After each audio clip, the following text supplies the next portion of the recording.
Donc en fait, conseiller aux gens de s'investir, proposer de l'aide, la moindre petite aide que vous apportez à quelqu'un peut avoir des conséquences énormes à la fin de la chaîne.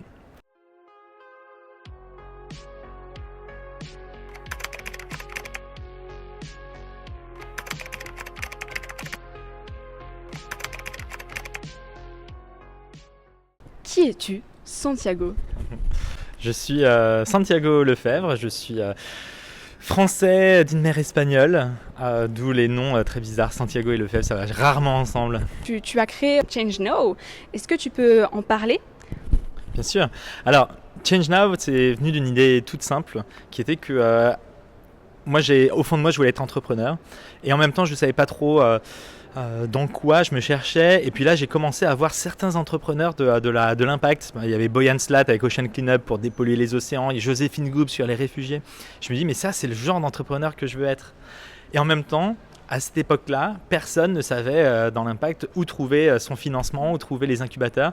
Je dis, c'est ça que j'ai envie de faire. J'ai envie de créer une plateforme où, en fait, une fois par an au moins, tous ces acteurs du changement peuvent trouver ce dont ils ont besoin pour trouver du financement, etc. et grandir. Et donc, c'est comme ça qu'est née l'idée de Change Now, l'idée de faire, dès le début, je m'étais dit, allez, on va faire le plus grand événement mondial de l'impact, sachant que je venais ni de l'événementiel, ni de l'impact. Donc, c'était un pari un peu fou, mais qui pour l'instant se passe bien. Est-ce que tu peux définir Change Now en 3 mots?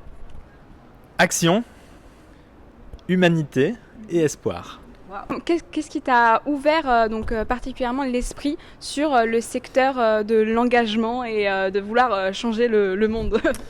Bon, je pense que j'avais déjà des petites graines en moi. C'est-à-dire que mes jeux de billes, quand j'étais enfant, il y avait d'un côté les petites billes, c'était Greenpeace, les calos, c'était les baleiniers. Et voilà, il fallait défendre les baleines avec mes petites billes.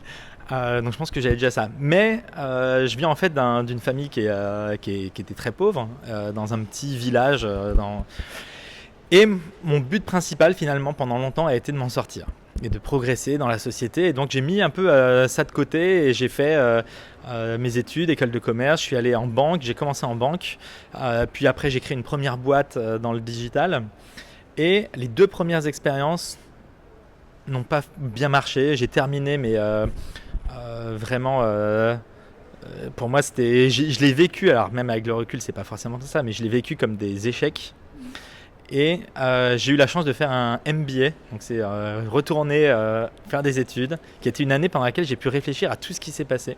Et c'est là où j'ai commencé à voir ces nouveaux entrepreneurs et qui m'ont inspiré pour créer ce qui est devenu Change Now. Quelle est la personne qui t'inspire au quotidien, particulièrement dans ton engagement autour du climat? Waouh, très bonne question. Non, je me suis jamais posé la question de qui m'inspire comme ça au quotidien. Bon, y a plusieurs personnes, mais moi j'ai beaucoup été inspiré par Churchill. Churchill, en fait, c'est trop bizarre peut-être par rapport à ce contexte-là, mais Churchill était un homme plein d'énergie, plein de créativité, plein de conviction. Et lui, son combat à l'époque, c'était de comment est-ce qu'on va gagner la Seconde Guerre mondiale et comment est-ce qu'on va vaincre le nazisme. Mais moi, je me dis aujourd'hui, sans aller jusqu'à ce point-là, mais quand même, c'est vraiment le challenge principal qu'on a dans notre génération et peut-être de l'ensemble de l'humanité. L'avenir nous le dira, tu vois.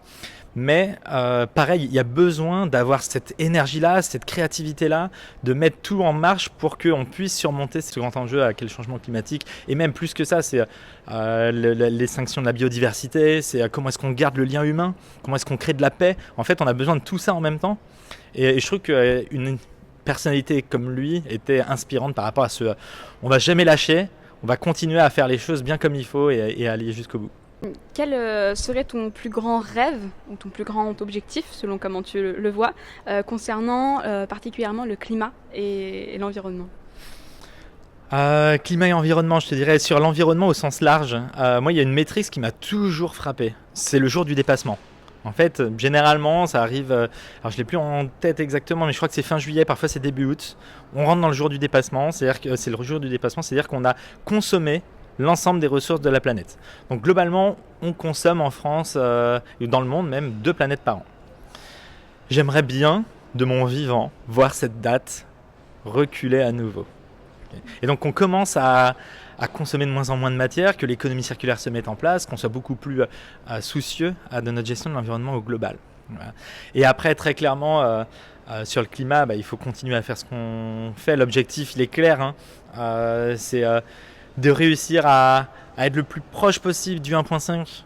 Moi, je défends vraiment ce chiffre-là, 1,5, parce que souvent, il est oublié. On parle des 2 degrés, déjà, comme si c'était foutu. Mais en fait, ce qu'il faut avoir en tête, c'est que chaque dixième de degré, même chaque fraction en dessous de ce dixième de degré compte énormément. Donc, il faut rester vraiment le plus proche des 1,5. Et c'est ça l'objectif qu'il faut avoir.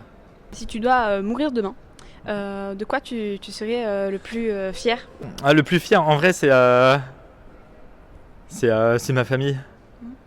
C'est surtout ça, ouais. Non, c'est en vrai, on a beau faire plein de choses, au final, on revient souvent à l'essentiel de se dire, tu vois, moi, ce dont je suis le plus fier, c'est de voir mes 2 petits garçons, c'est de voir ma famille au complet, et qui grandit bien et qui grandit malgré tout avec de l'espoir qu'on peut y arriver, tu vois. C'est ça ma fierté. Quel message tu aurais à passer à la jeunesse du monde entier? Très simplement, je dirais, il faut avoir conscience que chaque action compte. En fait, chaque action a vraiment une chaîne de conséquences qu'on n'imagine même pas. Je viens de donner un exemple. Nous, à Change Now, donc on rassemble plein de monde qui sont des entrepreneurs, des investisseurs, etc.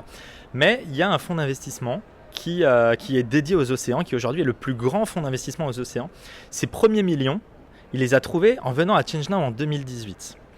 Et je dis pas ça pour nous, mais en fait, l'année dernière, j'ai rencontré quelqu'un qui m'a dit « Mais tu sais quoi ? C'est moi qui lui ai dit d'aller à Change Now. » Et donc juste cette personne-là qui a conseillé à quelqu'un d'aller à un événement a permis finalement le fait que maintenant tu as plus de 100 millions investis dans l'océan. Donc en fait, conseiller aux gens de s'investir, proposer de l'aide, la moindre petite aide que vous apportez à quelqu'un peut avoir des conséquences énormes à la fin de la chaîne.